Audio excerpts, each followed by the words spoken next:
আপনাকে ইজতিবা করতে হবে। ইজতিবা এই পরিভাষাটা মনে রাখতে পারলে সবচেয়ে ভালো। ইজতিবা হচ্ছে এই, আপনি এতক্ষণ এই চাদরটা গায়ে ছিল, এই চাদরটা এইভাবে আপনি কি করবেন, ডান বগলের নিচ দিয়ে দিয়ে এইভাবে বাম কাঁধের উপরে উঠাই দিবেন।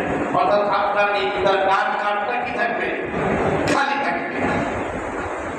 এরপরে আপনি ওই যে সবুজ বাতি হজরে আসওয়াদ বরাবর সেখানে গেলেন, গিয়ে আপনি ওইটা হজরে আসওয়াদের দিকে ফিরে, এখন তো লক্ষ লক্ষ মানুষ, আপনি হজরে আসওয়াদের কাছে যাওয়াটা আপনার জন্য একটা দুরূহ ব্যাপার, দুঃসাধ্য ব্যাপার।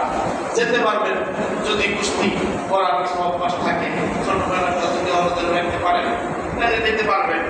আর কুস্তি করে ওখানে মারা যায় না, কারণ হইল আমাদের আফ্রিকার কিছু ভাইয়ারা আছে, বিশেষ করে আফ্রিকার কিছু মহিলা আছে, বুঝছেন না, ওনাদেরকে দেখলেই ভয় লাগে। এবার আপনি কুস্তি বিরুদ্ধে ওখানে যাইবেন, আপনি তো কুস্তি করতে যান নাই, কুস্তি করতে যান নাই, হজরে আসওয়াদ সুবহান দেওয়া এটা একটা সুন্নত আমল।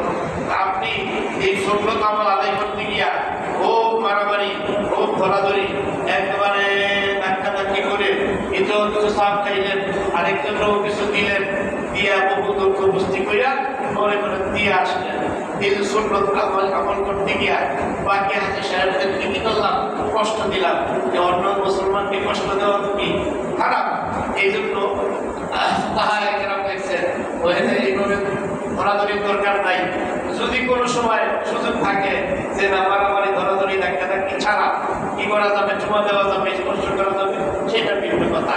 নতুবা আপনার সবুজবাতি বরাবর আপনি গিয়ে সেখান থেকে কি করবেন,